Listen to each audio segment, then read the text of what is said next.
Donc, tu voulais, fort en imitation à une époque. tu voulais donc On sentait l'acteur. L'acteur était là déjà. prendre un peu de recul sur ce titre-là pour l'analyser. Le 12e. Pas tant de recul que ça, parce que au final, écoute, ce que beaucoup de supporters du Paris Saint-Germain ont appelé de leur vœu ces derniers temps est finalement arrivé, à savoir qu'un titre, quand on a vu les deux derniers, qu'un titre fasse à ce point plaisir. C'est le titre pour moi de la simplicité retrouvée, d'un club retrouvé, d'une osmose et d'un lien à nouveau fort entre supporters et équipe. Je ne sais pas, parfois j'ai l'impression qu'on a oublié ce qui s'est passé ces derniers temps.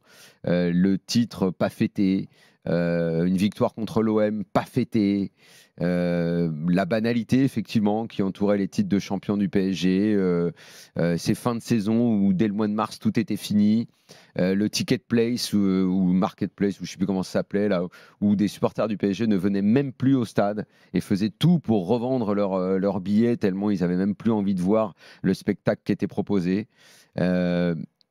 Moi, en tout cas, j'ai pas oublié. C'était pourtant des choses très simples qu'on voulait, que les supporters du PSG voulaient, que même le monde du foot en général, parce que j'ai remarqué que quasiment tout le monde a félicité le PSG, mais a félicité la fraîcheur qui entourait l'équipe et la façon dont ce titre a été acquis. C'est pas arrivé tous les ans. Parce que la politique de star dérangeait tout le monde, parce que l'attitude des joueurs, l'arrogance de certains, ce que l'équipe dégageait, c'était négatif. Et si même plein de supporters du PSG ne l'aimaient pas, c'est dire si les autres l'aimaient encore moins. Là, j'ai senti beaucoup moins de cette espèce de rejet qui pouvait virer à la haine parfois chez les autres autour de ce club. Je l'ai ressenti moins fort tout au long de la saison parce que tout simplement, cette équipe, ce club, ont ressemblé à un club de foot et à une équipe de foot. Voilà. Avec un président, bon, comme d'habitude, on ne peut pas dire qu'on le voyait beaucoup, on l'a peu vu et eh bien, il est peut-être arrivé, il est arrivé au bout du process. Initié en 2017, parce que évidemment qu'il y avait eu déjà l'idée dès 2013, dès 2012 de prendre des stars, des joueurs connus, mais avant 2017, ça ressemblait quand même à une équipe.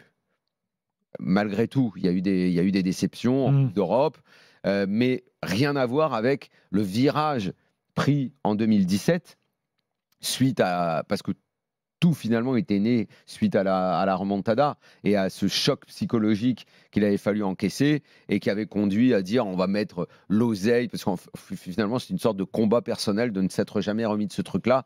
En gros, on va flinguer le Barça, on va leur prendre Neymar, et puis quelques années après, on a enfoncé le clou définitivement, on va même aller leur chercher Messi, parce que finalement ils se sont ruinés suite à 2017. Il y a eu cette espèce de combat, cette constitution d'équipe qui ne ressemblait à rien. Je sais pas, vous vous rendez compte des joueurs qui sont arrivés dans ce club à un moment? On prenait un gardien Buffon parce qu'il fallait câliner Verratti. On prenait Sergio Ramos pour son expérience. On a pris Dani Alves pour surveiller Neymar. On prenait une star et on prenait la nounou à côté. Mais on a atteint un délire incroyable dans ce club-là. Et finalement, peut-être, alors oui, mieux vaut tard que jamais, mais que d'années perdues pour enfin arriver à un Nasser El-Khelaifi qui a dit bon allez, on va essayer. Je ne sais même pas si c'est lui qui se l'est dit, mais bon, on va lui accorder le bénéfice du doute. On va rentrer dans quelque chose de plus simple. Déjà, moi je trouve que on dit pas assez quand même, mais le travail de Luis Campos a pas été mal, mine de rien. Il y a certains joueurs, pour moi le joueur de l'année aujourd'hui, c'est Vitinha. Je ne sais pas, j'ai lu dans la presse ce matin que c'est un coup d'Antero Henrique. Qu'est-ce que c'est que cette idiotie? Non, c'est Luis Campos. J'ai les documents, j'ai la preuve que c'est Luis Campos qui avait dessiné cette équipe et qui a pris Vitinha. Au départ, d'ailleurs, il est dans la même case quand ils ont dessiné l'équipe que Verratti, comme si ça devait être sa doublure. Donc évidemment que c'est un coup de Luis Campos, c'est un très bon coup d'ailleurs. Faire partir les stars, c'était d'abord en plus une idée de l'année d'avant. Finalement, ils n'ont pas pu faire partir Neymar à ce moment-là. Ils ont dû continuer une année de plus, qui a été une année absolument terrible. Ça a été la pire l'année dernière, entrecoupée par la Coupe du Monde. Là, ça a été abominable. Le choix d'un entraîneur à qui on a donné tous les pouvoirs. Voilà, enfin, il s'en est parfaitement bien tiré. Je rappelle quand même, et il ne faut pas le nier, on lui a enlevé toutes les pommes pourries du panier. c'est toujours plus facile de travailler quand on enlève toutes les pommes pourries du panier. Parce que, oui, moi, je maintiendrai toujours qu'Emery et Tuchel ont été d'excellents coachs, mais qui n'ont pas été soutenus, qui n'ont pas pu travailler comme il faut. D'ailleurs, eux-mêmes l'ont dit. Luis Enrique a fait du bon travail. La saison, moi, je la trouve parfaite parce que, vraiment, quand un public aime autant son équipe et quand une équipe rend autant à son public, on ne peut pas demander plus que ça. Maintenant, il y a le bonus. Il y a cette phrase d'Emery dans l'interview qui est ressortie là sur les réseaux, je l'ai réécoutée. Oui, c'est vrai, un jour, ça va tourner. Et c'est en train de tourner parce que tout le monde travaille bien. C'est en train de tourner et oui, tout le monde y croit. Depuis le tirage, je trouvais que parfois c'était un peu prétentieux de le présenter comme ça. C'est le fameux tableau, parce que dans le passé, cette prétention, elle a joué des tours au club. Bah oui, évidemment que c'est un bon tirage Dortmund. Voyons voir maintenant s'ils vont profiter de ce bon tirage. Oui, à cette histoire de planète alignée, moi je ne suis pas tellement dans l'irrationnel, je ne crois pas trop à ces choses-là. Je crois plutôt au travail bien fait. L'équipe, elle est en forme. Dortmund, c'est prenable. C'est une équipe, on ne sait jamais réellement de quoi elle est capable, mais j'ai envie de croire que le PSG est au-dessus. Tout a été super bien fait jusque-là. Maintenant, c'est le bonus. Le bonus, c'est d'aller au bout de cette histoire. Écoute, je crois que tout le monde y croit maintenant. Je pense qu'il faudrait être de mauvaise foi pour ne pas valider la première partie du propos de Daniel. Et c'est vrai que ce qui était problématique avec le Paris Saint-Germain l'an passé, en tout cas, je parle de ceux qui aiment ce club et qui se passionnent pour ce club, ce qui est loin d'être l'intégralité de la France du football. Mais les passionnés étaient effectivement en rupture avec leur propre club. C'est ça qui posait problème. On a oublié tout ça. Et là, de ce point de vue-là, c'est une énorme réussite la saison qui s'écoule. Et on a oublié tous ceux qui pleuraient le départ des stars. Qu'est-ce qu'on va faire sans Neymar? Mais si, on n'aurait jamais dû. Ça, je pense qu'on avait été quelques-uns, toi et moi, Daniel notamment, à expliquer quand même qu'il y avait un avenir au-delà de Neymar et de Messi.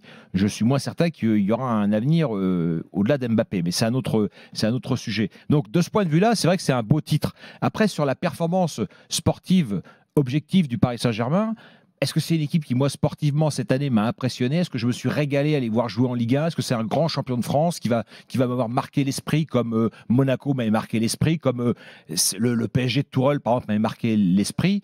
Moi, je dirais pas ça. C'est, par exemple, les chiffres sont là. 20 victoires, 10 matchs nuls, 1 défaite. Bon, bah, pour un Paris Saint-Germain, toujours pareil, faut rapporter la performance sportive au budget. Quand vous avez à vaincre sans péril, on triomphe sans gloire. Quand vous avez 5 fois le budget de votre premier concurrent, c'est toujours plus facile. Quand vous dépensez l'été dernier pour une simple saison de transition, vous avez la capacité à sortir 400 millions d'euros et que vous avez des joueurs à 90 millions d'euros sur le banc, etc., ça relativise plein de choses. Mais par contre, sur l'esprit qui a accompagné la saison parisienne, sur ce qui s'est passé en interne au club, sur le fait que le président semble désormais présider, l'entraîneur entraîne, le directeur sportif, on ne le voit plus sur le bord de la touche à attendre les arbitres à la fin des matchs, etc. Il y a eu une remise à niveau qui effectivement est très salutaire et qui explique sans doute aussi le bon parcours en coupe, même si évidemment les parcours de coupe sont beaucoup liés au tirage au sort. Que vous preniez le Real Madrid en 8e de finale de Ligue des Champions ou la Real Sociedad, c'est pas le même sport. Oui, mais tout ça,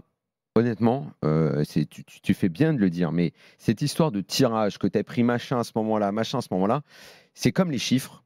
En fait, je vais te dire pourquoi je m'en fous. Parce que les autres années, l'oseille, tu le dépensais. Oui, bien sûr. L'oseille, il a toujours été ça n'a jamais été un problème, ça c'est sûr. En fait, qui est l'oseille ou pas l'oseille, ou comme de toute façon, ce que dégageait l'équipe, le lien avec les gens, cette équipe faisait honte à beaucoup de supporters du PSG. Non, parce que toi, tu restes fixé sur les 2-3 dernières années, mais il y a eu des équipes du Paris Saint-Germain depuis impressionnantes par le jeu. Moi, j'ai commenté beaucoup de matchs du PSG de Laurent Blanc. C'est une équipe qui, chaque samedi, c'était un récital. Certaines périodes d'Emery, c'était un récital. D'ailleurs, je suis d'accord avec ça. J'ai des stats sous les yeux assez intéressantes sur le nombre de victoires. Oui, mais entraîneur. Un entraîneur comme Tourelle, moi je reviens pas. Tourelle en 2020, donc l'année où le Paris Saint-Germain est en finale de Ligue des Champions. Mais c'est une année tronquée. Il gagne 80% de ses matchs, toutes compétitions confondues. Mais non, le but n'est pas de dire. À la limite. Laurent Blanc, il y a des années à 75%, toutes compétitions confondues. Il y a eu des belles périodes. Sauf que, comme il y avait une rupture, comme le club a connu une sorte d'avancée vers le ras-le-bol général, de dégoût. Tu te rends compte, c'était un dégoût pour les propres supporters. Donc, le lien qui a été recréé cette année avec, comme tu l'as dit, président, et moi, j'enlève rien à personne. Mais on est obligé de dire que tout le monde les joueurs symboles de la saison parisienne, que tu prennes Vitinha, que tu prennes Zahir Emery, qui est évidemment un puissant symbole. T'as l'impression que les mecs étaient là pour le club, ont tout donné toute l'année. Et ça, même Dembélé, voilà, c'est des garçons que tu as envie d'aimer. Tout le monde, voilà, tu as envie d'aimer l'équipe. Qui a marqué un nombre incroyable de buts. Et alors, et c'est ce que j'ai oublié de dire, c'est que on avait toujours des affaires. Rappelons quand même l'époque, justement dans la fin de cycle d'une belle époque qui est celle de Blanc. Tu as l'affaire Aurier qui a quand même pourri le quart de finale contre Manchester City. Tu as eu des affaires sans arrêt quand tu avais les stars. C'était à chaque fois ingérable tout ce qui se passait dans le vestiaire. Cette année, il y a eu une affaire en 2 temps. C'est-à-dire l'affaire Mbappé. Il y a eu l'été avec Loft, sortie de Loft. Bon, d'abord, on a écarté qui il fallait écarter, ça a été bien fait. Puis l'affaire Mbappé, se rendre compte qu'il allait rester.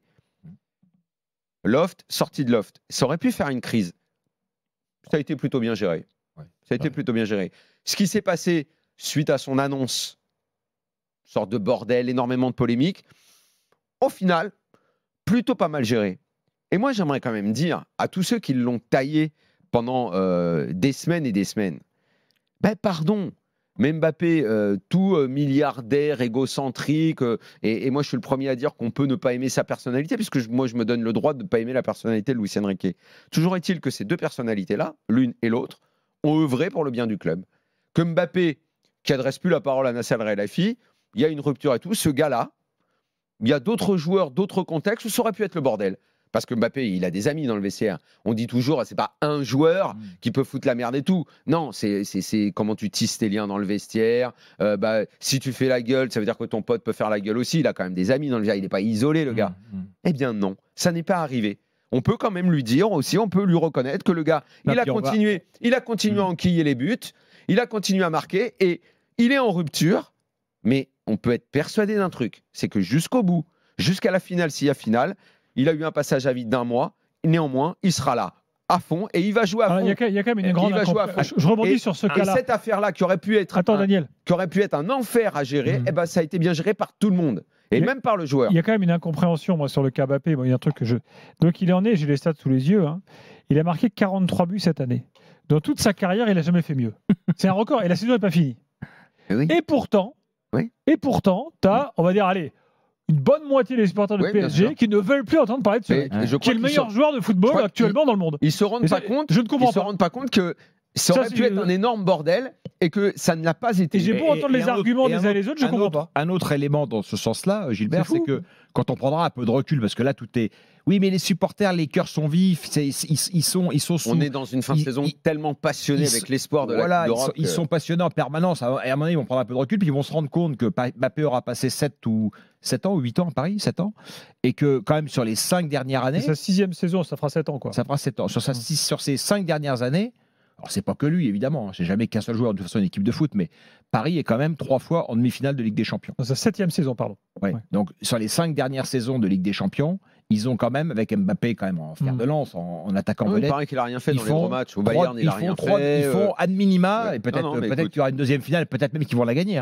Ils auront aussi passé un cap, malgré tout, avec Kylian Mbappé, même s'il y a eu aussi des illusions avec lui en Ligue des Champions.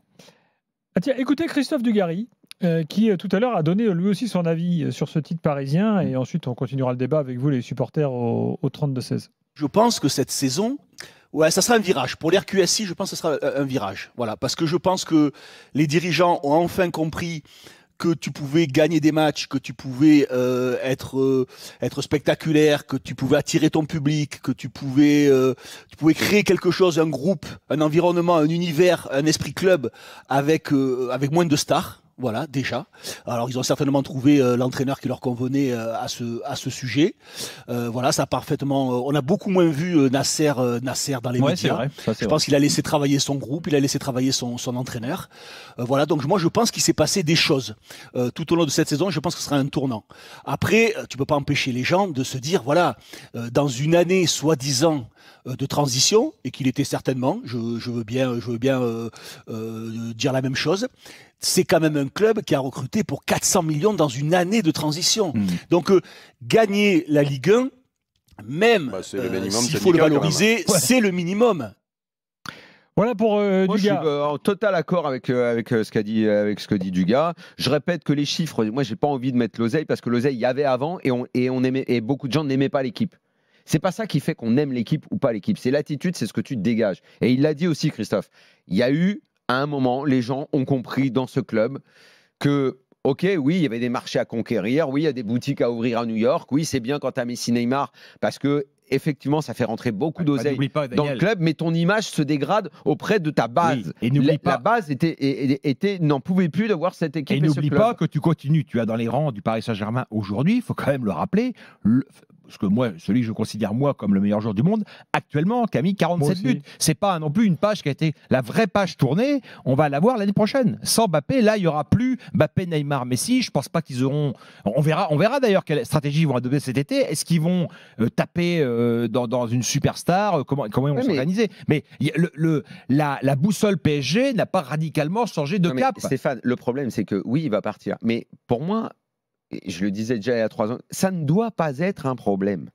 Ils trouveront soit une star, soit ce sera le collectif. Et on verra. L'important, c'est ce que dégage l'équipe de mettre en place. Moi, je voulais que Mbappé, s'il est là, qu'il soit respecté et s'il part, qu'il parte, c'est pas un souci. Il faudra le remplacer. Le collectif devra répondre. Ce que dégage l'équipe, encore une fois, je disais, tu perdras en Coupe d'Europe.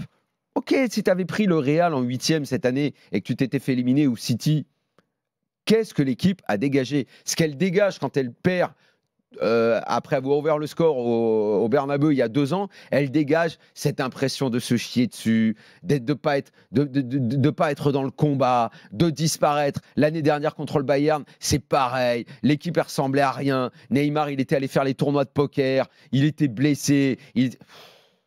C'était une catastrophe. Perdre n'est pas un problème.